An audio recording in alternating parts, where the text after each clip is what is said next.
La economía mexicana en un momento complicado. Por un lado, las profundas transformaciones que están sucediendo en el entorno internacional, resurgimiento de iniciativas proteccionistas, nacionalistas, como se reflejan, sin ir más lejos, en la renegociación del Tratado de Libre Comercio, pero también un debilitamiento de los consensos internos del modelo que ha seguido el país de los últimos 30 años, porque no ha crecido lo suficiente, no ha logrado cumplir con los resultados que viene prometiendo también desde hace casi 3 décadas.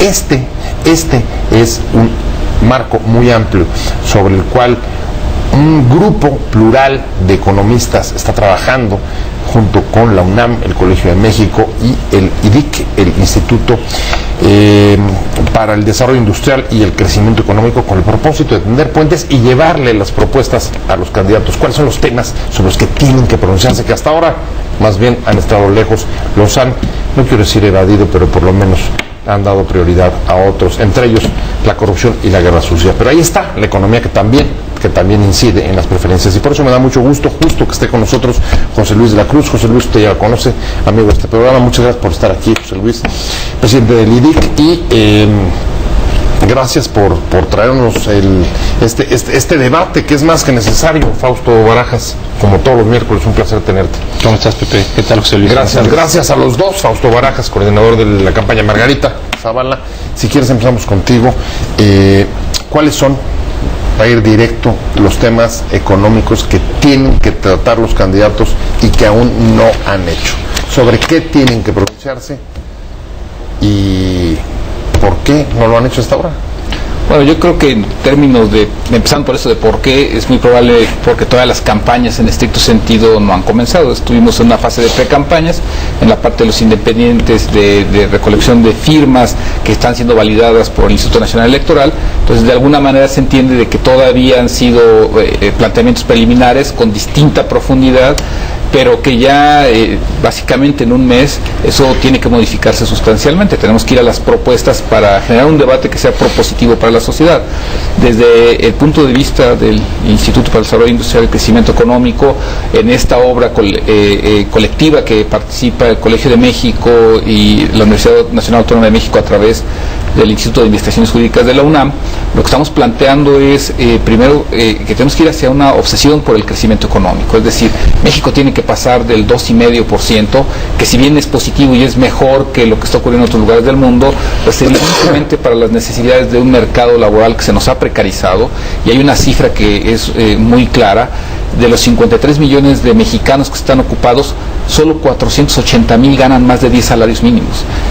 Si incluimos a la gente que gana más de 5 salarios mínimos, es decir, más de 13,500 pesos al mes, hablamos de solamente el 6% de esas personas ocupadas. Evidentemente tenemos que generar un mercado laboral más fuerte, pero para eso necesitamos un sistema productivo también más sólido, es decir, empresas que tengan mejor expectativa de vida, una mejora regulatoria, es decir, hacer más eficiente todo lo que son los trámites que tienen que hacerse en los 3 niveles de orden de gobierno. Hoy, de acuerdo a la Secretaría de Economía, tenemos alrededor de 130,000 distintos trámites a los que cualquier mexicano que quiera emprender, que quiera hacer algún tipo de transacción, se puede enfrentar, y que nos cuestan 3,5 puntos del PIB, más de 700,000 millones de pesos. En las economías más desarrolladas, con mejor regulación, esto es entre 2 y 2,5 puntos. Es decir, allá hay un área de oportunidad. Evidentemente también tocamos el tema de seguridad. Al final del día, en algunas regiones del país, eso sí inhibe los negocios y evidentemente precariza las condiciones laborales. El tema de corrupción, hoy si vemos los indicadores de competitividad de Foro Económico Mundial, lo que acabamos de ver de Transparencia Internacional, México está en términos de corrupción, en términos de instituciones públicas, en los niveles, por ejemplo, el Foro Económico entre 120 y 130. Volvemos a caer, así es. Es decir, en niveles de países africanos. Entonces nos parece que ahí tenemos que hacer una tarea, y es parte de lo que queremos llevar al debate. Fausto Barajas, a ver, en los últimos 30 años digamos que ha habido algunas patas o algunas bases, algunos fundamentos del modelo económico que no habían cambiado. La apuesta por la apertura y el comercio hacia afuera, estabilidad macroeconómica. Tú además has tenido amplia trayectoria en el servicio público. Esta elección, o el momento en el que se encuentra la economía mexicana, es que se han roto los consensos, o se han debilitado, por decirlo más suavemente.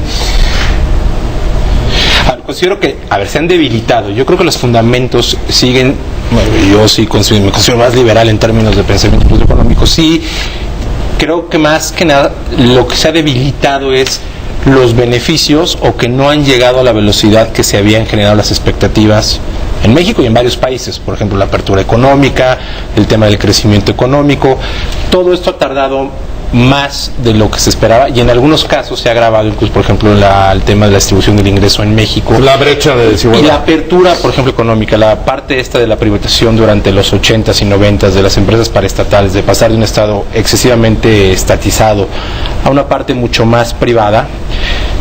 Hubo casos excesivos de corrupción y hubo casos excesivos donde hubo mayor concentración en algunas industrias, donde se cartelizaron prácticamente, hubo oligopolios en términos económicos. Todo eso creo que ha venido a reflejar o a debilitar la narrativa o la construcción de los argumentos económicos o de los beneficios a favor del mercado como tal, ¿no? Entonces todo eso creo que ha influido en el momento que vimos que de repente que si más estatismo, que si debemos cerrar, que si no debemos estar tan abiertos, más nacionalismo. Yo creo que eso ha contribuido a que la narrativa no se ha defendido lo suficientemente bien, y ha habido los casos de éxito no se han mostrado, y lo que nos ha fallado es la implementación muchas veces de estas reformas. Digo, ahorita tienes un ejemplo claro, que es la reforma del sector energético. Claro. O sea, es una buena idea, un buen concepto, con una pésima ejecución. Ha comenzado a bajar, ¿no? Hay algunas inversiones comprometidas que no son desdeñables. Bueno, sin duda que no. El próximo presidente va a empezar con 159,000 millones comprometidos en el largo plazo. Que hay que ser muy autocríticos. Siempre nos pasa en México que siempre tenemos compromisos brutales y luego expectativas de pesadilla, realidades de pesadilla, ¿no? Eso es cierto. Las modernizaciones generalmente en el país han acabado en tremendas desilusiones. Ustedes lo tratan en el texto. Dicen, el crecimiento en efecto no ha sido suficiente. ¿Por qué? Porque, como dice Fausto, ¿estás de acuerdo con él? ¿O cuál es tu punto respecto a qué es lo que ha faltado para que ese crecimiento sea satisfactorio? Mira, para alcanzar el crecimiento deseado, ¿solamente es un asunto de beneficios, de que no han bajado los beneficios, o hay problemas en el modelo? Mira, yo coincido en el sentido de que hay al menos dos pilares, por lo menos dos, que son inherentes a una economía abierta, que son a una economía que busca competir con el mundo y generar también competencia interna. Por ejemplo, el tema de productividad. Es decir, hoy las economías más exitosas del mundo son altamente productivas. Sí. Detrás de ello, ¿qué tienen? Innovación tecnológica, capital humano muy sólido, es decir, un buen sistema educativo desde nivel básico hasta nivel posgrado. Desarrollan patentes. México ahí no ha hecho la tarea. O sea, en productividad tenemos un aspecto de deficiencias muy serias. En la parte de competitividad, es decir, tú lo que necesitas es un sistema de políticas públicas que genere el entorno más favorable para que los negocios se realicen. Y ahí me refiero, somos exitosos, por ejemplo, en las grandes empresas. Atraemos el sector automotriz, el sector aeronáutico, la maquinaria, equipo eléctrico, ahí lo hemos hecho bien. Sí. Tenemos la economía 15 en la parte de exportaciones. Sin embargo, en pequeña, mediana empresa y aún en la gran empresa nacional, tenemos algunos aspectos. Por ejemplo, hoy una pequeña empresa, mediana empresa que abre, tiene el 33% de probabilidad de quebrar en el primer año y el 40% en el segundo. Solamente 25% sobrevive los 10 primeros años. ¿Qué se tiene que hacer? Por ejemplo, mejora regulatoria. ¿Qué se tiene que hacer? Garantizar mejor competencia. Nos abrimos a la economía global, pero por ejemplo, eso no implica que países en el este asiático compitan con las mismas reglas con nosotros. En China se hace dumping ecológico, dumping laboral, jurídico, fiscal, es decir, allá el Estado le mete muy fuerte la mano a sectores estratégicos como el siderúrgico, como el del aluminio, el del cemento, y de este otro lado nosotros hemos sido respetuosos de las reglas del comercio internacional, pero de aquel lado no. Pero a ver, ahí pones un asunto sobre la mesa y es, a ver, hacia adelante, en efecto, estamos entrando a un momento, digamos, de revisión de las propias prácticas del comercio internacional. Y si volteamos y vemos países como China, que con ese activismo, por llamarlo de alguna manera, del Estado, metiéndole a toda esta clase de prácticas y sosteniendo e impulsando el comercio en su país, no crea, digamos, un efecto de disuasión respecto a otros países como nosotros, siendo a lo mejor no hay que ser tan respetuosos como hemos sido, sino adquirir otra clase de prácticas más, ¿cómo le puedes llamar? Agresivas, de garantizar piso parejo. Yo creo que eso es lo que tenemos que hacer y certificar que en donde ellos están metiendo la mano, bueno, pues aquí no pueden entrar pensando que es libre competencia, libre comercio. Piso parejo significa un Estado fuerte poniendo el piso, ¿no? A ver, coincido completamente con José Luis. Y si entiendo bien, es donde te tienes que fijar. No es lo mismo ser proteccionista a cuidar tus intereses de manera fuerte. Es eso, es, a ver, yo en el sector que estuve involucrado al final del gobierno, en infraestructura, la queja siempre es, vienen empresas, ¿no? Aquí, y el argumento, yo siempre digo, del libro de Amazon 101 de economía sendario es la competencia. Le dices, no, a ver, ese no es el tema. El tema es si cuando vienen se dan las cosas en teoría por lo que vienen. Transferencia tecnológica, capacitación a empresas nacionales, para que crezca tu mercado. Y tercero, oye, no vienen con algún tipo de financiamiento, la escala importa. Y la otra es, las empresas nuestras cuando van allá, ¿compiten en igualdad de circunstancias? No. O sea, eso no, a ver, en los últimos años de apertura comercial, ¿eso no lo hemos cuidado? Yo creo que no lo hemos hecho de manera efectiva en la última milla. O retórica. No, va a venir una inversión de no sé cuántos millones y va a traer transferencia tecnológica, innovación, bla, bla, bla. Y a la hora de la práctica, simplemente no ocurre. Pero una infraestructura. Las empresas nacionales, las grandes, de lo que se quejan es cuando van a Brasil o van a España, otros países, te sacan hasta el papel rosita porque te dicen no es rosita, era amarillo y aquí no puedes competir. Y aquí llegan y se comen porque son más grandes, tienen capacidad incluso de aguantar cosas que son detalles, por ejemplo, en términos hasta de los pagos que hace el gobierno. Como son empresas de mayor escala, te pueden financiar obras. A ver, que de eso no se trata. Se trata de que aquí vayas generando las condiciones para que puedan competir o en igualdad de circunstancias entran los concursos. Y yo creo que eso te pasa en todos los sectores. Y eso no es un tema de proteccionismo, es ver cómo garantizas que las reglas que quieres, o sea, por ejemplo, el libre comercio, que es de lo que se quejan a veces aquí industrias como el campo o los textiles, dicen, oye, pues el tema a veces no es competir, es cómo me estás llevando a la competencia cuando del otro lado, ¿no?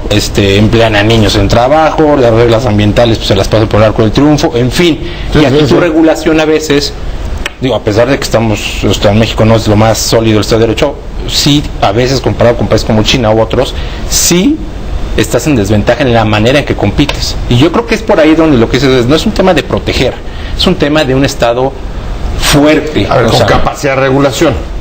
Necesitas un Estado sólido. Ese es otro de nuestros déficits que hay que poner en la agenda de los candidatos.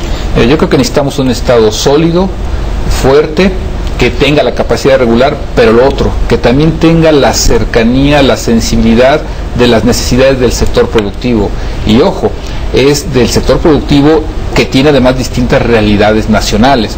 Porque tú vas al sur-sureste, en donde la industria es muy básica, pocas empresas grandes, mucho vinculado hacia la parte agroindustrial, versus un centro bajío mucho más industrializado, en donde su competencia directa ya es China, Singapur, Malasia, por el perfil productivo que tienen, muy bien hecho en la parte del sector automotriz, pero en donde esa historia de éxito necesita replicarse en electrónica, maquinaria y equipo, etcétera. Un norte en donde, a pesar de la cercanía con Estados Unidos, seguimos basados sobre todo hacia Baja California, Chihuahua, en la maquila.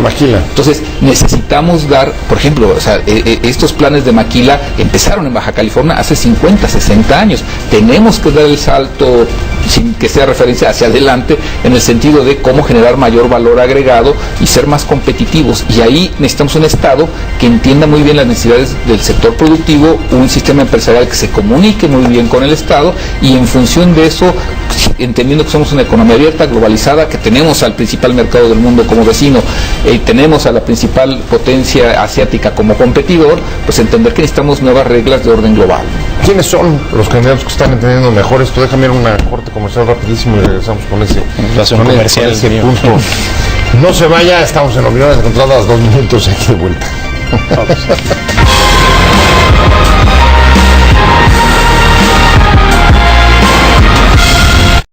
La economía mexicana del siglo XXI, de eso estamos hablando, cómo se está reflejando la necesidad de tener un horizonte con los cambios que están sucediendo justo en medio del debate, el debate del proceso electoral, que en efecto debe de intensificarse a partir de las campañas que inician en marzo. Estamos hablando con José Luis de la Cruz, presidente del IDIC, con Fausto Barajas, me quedé contigo, y a ver si hay una preocupación.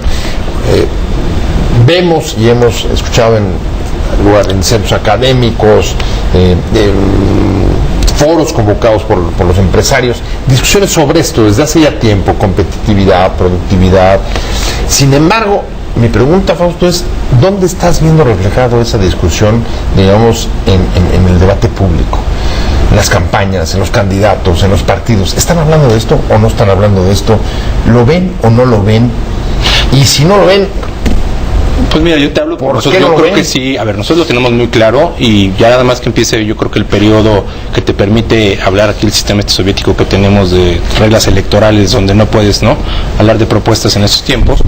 Pero sí creo que las ideas o lo que harías si fueras, yo creo que nosotros lo tenemos muy claro en términos económicos. O sea, yo creo que en términos de libertades económicas es muy claro qué hacer en términos de preferir crecimiento versus gravar demasiado reformas fiscales que sean contraproducentes para el crecimiento, en términos de regulación, en términos como concepto que el gobierno no estorbe. O sea, creo que lo que ha ocurrido también mucho y que afecta a las economías es gobiernos que estorban mucho por burocracia y por corrupción.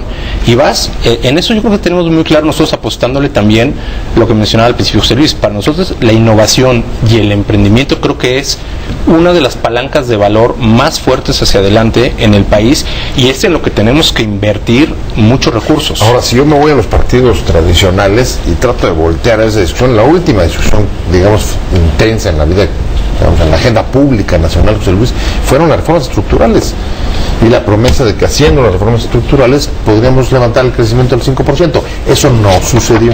Se va a terminar el sexenio sin alcanzarlo. ¿Dónde lo estás viendo reflejando esa discusión? Mira, yo creo que ahorita es pertinente la reflexión sobre el alcance real de lo que llamamos las reformas estructurales, no porque algunas de ellas no tuvieran una lógica correcta. La energética, por ejemplo, me parece que es particularmente una de las que puede impulsar el crecimiento del país. Sin embargo, me parece que por centrarnos en ello, dejamos fuera otras cosas. ¿A qué me refiero? Y déjame ponerte un ejemplo muy claro. El programa de China para el 2025, escrito y publicado, es oficial, ellos van por un contenido nacional del 70% de lo que hacen. Wow. Es decir... O sea, ¿está cambiando el mundo o no? 70%. No. Ahora, pero China... Pues, o sea, el contenido... El contenido de insumos intermedios que el Pacífico Asiático hace, es decir, Malasia, Indonesia, Singapur, rebasa el 60%. En la Unión Europea es del 70%. También 70%. El comercio entre ellos. Entonces, ¿de qué estamos hablando? ¿En Estados Unidos cuánto es lo que está pidiendo en algunas ramas, por ejemplo, la automotriz? Ellos quieren 50% de su contenido nacional. ¿A qué voy con esto? Mientras me parece que el mundo está yendo en algunos lados hacia cuestiones proteccionistas, en otras hacia, como decía Fausto, y no uso estas palabras, pero yo lo interpretaré así, hacia cuidar el interés nacional en algunos aspectos esenciales. Me parece que en ese sentido México el paso que tiene que dar ahorita es pensar, necesito crecimiento, ¿qué necesito para generar ese crecimiento? Uno es inversión. Sin inversión eso no se genera, y ahí requerimos la inversión pública y la inversión privada, porque cada año este país a nivel federal genera una inversión física de alrededor de entre 500 y 550 mil millones de pesos, que ha ido a la baja. Sin embargo, lo que necesitamos es que esa inversión genere crecimiento. El valor agregado del sector público en los 3 niveles de gobierno cada año crece 2% en promedio en los últimos 12 años. Eso es muy bajo. Necesitamos mayor eficacia de una inversión que ya se realiza, que se complemente mejor con la inversión privada, y ahí me parece que hay un área de oportunidad en donde ya se está erogando, hay que hacerlo mejor. 2, en tener las reglas muy claras. El mundo lo que está privilegiando es lo hecho en cada país. Generar empleo, solo se genera si se produce en ese país, pero tenemos que hacerlo con condiciones de productividad y de competitividad. No es subsidiar, es garantizar a través de banca de desarrollo, de una nueva relación con la banca privada, de que los flujos de financiamiento lleguen a la parte productiva y que en un momento dado esas condiciones de mercado, con este actuar del Estado, genere un nuevo entorno que de momento no hemos alcanzado. ¿Y creen que hay consensos en el país, digamos, para ese giro, ese matiz, ese cambio, esa nueva orientación? ¿Hay consensos para eso? A ver, no creo. Y una vez falta escuchar qué va a decir cada uno de los candidatos. Digo, de repente escuchas ahí algunas ocurrencias, digo, a ver, ejemplo, en términos económicos, en lo que hizo el Frente, ¿no? Lo del ingreso básico. A mí, en lo personal, no me gusta y no lo comparto. Me parece que son esas discusiones que de fondo suenan interesantes y como muy sexys, de moda, de decir, vamos a repartir recursos porque viene el cambio tecnológico y bla, bla, bla, y se necesita darle un mínimo.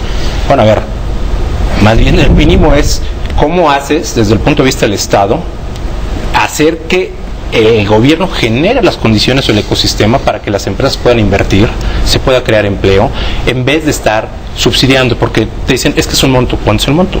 ¿Es un peso o 10,000? ¿Y por qué es 1 y no 10? O sea, ¿de qué depende? Entonces, todo este tipo de debates, cuando los escuchas y cuando en teoría tienes un partido más liberal en lo económico, tiene este tipo de ideas que son contrarias a su origen, y si te llama la atención, ¿va a haber consenso? Pues difícil, si ni entre los mismos que salían está claro.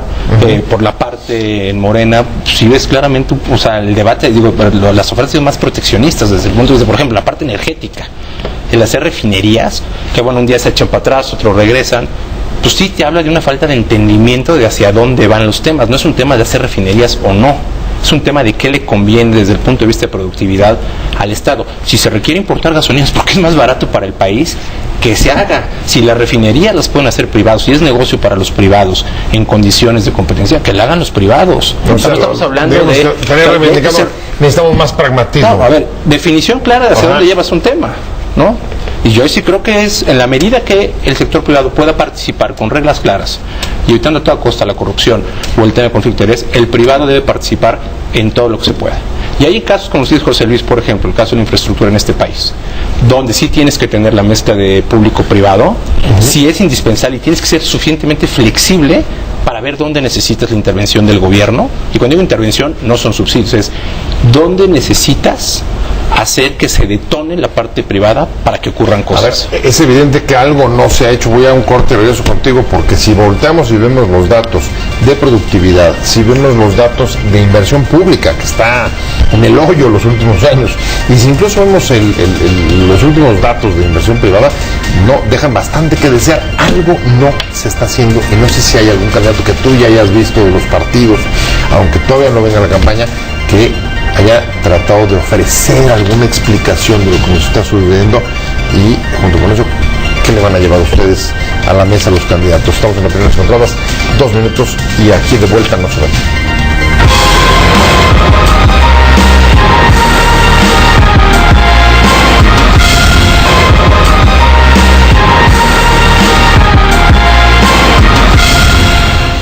Estamos de regreso en Opiniones Encontradas. Estamos hablando de las perspectivas, los retos de la economía mexicana y si están siendo abordados, si hay planteamientos respecto de los cambios que están ocurriendo en el entorno de parte de los partidos y de los candidatos en esta temporada electoral. Estamos hablando con Fausto Barajas, coordinador de la campaña Margarita Zavala, y José Luis de la Cruz, presidente del IDIC. Me quedé justo contigo, y el tema es si estabas viendo, digamos, planteamientos serios sobre las problemáticas y sobre lo que está cambiando allá afuera de parte de los candidatos, José Luis, y temas que yo no estoy viendo en la prensa diaria. El tema fiscal, el tema de pensiones. Vamos a poder transitar esta campaña sin definiciones sobre eso, sobre el propio TLC, si cumple con las expectativas lo que llevamos hasta ahora de lo que perseguiríamos, por ejemplo, del piso parejo. ¿Ofrece el TLC o lo que llevamos ese piso parejo o no? Mire, yo creo que todavía hace falta mayor claridad en temas estratégicos. Mencionabas ahorita Telecam, pero yo lo mezclo con TPP, TPP-11. Tú ves en Telecam una presión de Donald Trump por subir contenido regional, en TPP-11 ves un anexo que básicamente lo que dice es ponle un sello de TPP-11 y entonces si se produjo en Vietnam, Singapur, en donde haya sido, ya va sin aranceles, ¿no? Que en la práctica es bájale. Entonces, la herencia que se le está dejando al siguiente gobierno es, gane quien gane, es, a ver, por acá te piden una cosa y por acá te piden la opuesta. ¿Cómo lo vas a solucionar? Entonces, ese es un elemento que, por ejemplo, los quienes aspiran a la primera magistratura del país van a tener que responder. Eso todavía no está. Sí, ¿hacia dónde van a orientar los esfuerzos? Porque además es probable que en alguno de estos ya esté firmado, por ejemplo, TPP-11. Entonces, en Telecam todavía no sabemos cómo va a estar el grado de avance. La precarización del mercado laboral. Trae 57% de la población en informalidad, trae salarios que hablábamos hoy, se están creando entre 1 y 3 salarios mínimos. La solución es, me parece que esquemas de cómo generar un sistema productivo más sólido, lo que platicábamos. Ahí me parece que todavía hay tela de dónde cortar. La eficacia del gasto público, me parece que ahí es donde hay sí un consenso en que se tiene que elevar la eficacia. La lucha contra la corrupción y la transparencia, me parece que ahí se han pronunciado en general con mayor claridad y pareciera ser que sí es uno de los elementos que están planteando como centrales. Sin embargo, todavía me parece que hace falta más los temas de política industrial, por ejemplo. Hoy el comercio internacional son manufacturas y detrás de esto patente, detrás de esto innovación. Hay esfuerzos que lo ponen como claro. Sin embargo, habrá que observar que esto mucho es de mediano y largo plazo, habría que aterrizarlo un poco mejor. Pues en términos generales me parece que hay elementos en donde todavía tenemos que escuchar con mayor claridad y mayor profundidad cuál es la propuesta para al final del día también, en nuestro caso como instituto, con lo que nosotros hemos planteado a la sociedad, pues generar un diálogo y ver si esto es pertinente para buscar nuevas alternativas para el país. Si tú tuvieras chance, ¿cuáles serían, digamos, las tres definiciones en términos de economía que les pedirías a los candidatos? A ver, un tema sobre la reforma fiscal, ¿qué harían para fortalecer las finanzas públicas? Y todo es la hacienda, o sea, porque aquí el tema no nada más es la federación, es cómo están cobrando impuestos a nivel de estados, que es donde tenemos creo que el gran reto, ¿no? O sea, cómo hacer la parte de la reforma fiscal. El tema de seguridad, ¿qué van a hacer con el tema de seguridad para mejorar las condiciones económicas en los estados? Sí. Y el otro tema es el respeto al Estado de Derecho. Esas tres cosas sería lo que yo creo que deberíamos estarnos enfocando todo el mundo para resolver o tratar de hacer que la economía crezca. Estas las condiciones para producir. Sin duda, a ver, yo sí creo que, a ver, lo que decía al principio, hoy yo creo que la economía debería estar creciendo al 4 o 5%, no, más allá de las reformas, simplemente corrigiendo estos temas, que no necesitas mayor, sino aplicar lo que hoy existe con una mayor capacidad de implementación, que pasa simplemente, no necesitas al Congreso ni a nadie para que te dejen trabajar. O sea, lo que tienes que tener es un buen gobierno que ejecute de manera eficiente y que sea honrado para cumplir con esas tres, y sí creo que el crecimiento pudiera andar en niveles del 4 al 5% sin ningún problema. O sea, yo creo que ahorita estamos en esos niveles por la falta de eficacia en el gasto público, por lo que le cuesta a las empresas el tema de seguridad en los estados y por la falta de Estado de Derecho que ocurre en todo el país, ¿no? ¿Coincides, José Luis? O sea, con esos tres temas podríamos estar en un 4%. Yo sí creo que seguridad, corrupción, transparencia te cuestan, por lo menos te están restando 1,5 puntos, 2 puntos del PIB. Eso sí creo. Sin embargo, me parece que hay elementos adicionales que también se pueden hacer. Gasto eficaz de gobierno es uno, financiamiento de la banca de desarrollo tiene la capacidad y la obligación por su fundación de ser más promotora de inversión. Ahí me parece que hay otro elemento. La parte de mejora regulatoria, yo insisto ahí, tú en otros países abres tu negocio, ves que tienes que cumplir, pero primero abres el negocio y después llegan las condiciones. Acá en México es tortuoso de que te pueden los trámites tardar un mes, 45 días, dependiendo del estado, porque hay diferencias a nivel estatal, en donde eso lo que inhibe la inversión. Ahí me parece que hay un área de oportunidad. Si tuvieras que, ya se me está yendo el tiempo, José Luis, si tuvieras que poner tres, mañana te van a recibir cada uno de los tres candidatos, digamos, de las coaliciones y los independientes que vayan finalmente a quedar en la boleta. ¿Qué les pone sobre la mesa? Los queremos A, B, C, D. ¿Cuáles son los tres? Los tres que mencionó Fausto, más banca de desarrollo, gasto público eficaz y una mejora regulatoria. Hay que construir consensos, ¿eh? No, a ver, sin duda. Va a ser amplio esto. Va a ser una discusión, o sea, las perspectivas sobre por dónde empezar van a ser amplias. Y hay que entrar en los cómo, ¿no? Porque de buenos deseos, digo, ¿no? Oye, de buenos deseos están empedrado el camino de las modernizaciones en este país. Digo, una puntuación, pues, lo de la corrupción, todos estamos de acuerdo, de dientes para afuera. Digo, me cuesta mucho trabajo hablar de corrupción cuando metes en tu equipo a Napoleón Gómez Urrutia. Digo, ¿no? O sea, es como esas cosas que se vuelven... ¿Están preocupados por Napoleón? Yo creo que estamos más preocupados porque al final de cuentas el problema de corrupción en México es sistémico. Sí, no es un hombre, sino todo un sistema. En fin, ya se me fue el tiempo. Muchas gracias, Fausto Barajas, como siempre, todos los miércoles aquí. Nos vemos la semana que entra. Muchas gracias, José Luis de la Cruz. Mucha suerte. Y cuando empiecen con la presentación de su agenda, pues aquí los esperamos 9 de marzo. para que nos las traigan y podamos estarle dando seguimiento. Gracias a los dos por haber estado con nosotros en los primeros resultados, pero sobre todo gracias a usted por haber estado aquí siguiéndonos. Y pues lo esperamos mañana a 7 de la tarde desde Ciudad Imagen. Opiniones encontradas, que le vaya muy bien. Buena tarde. Adiós.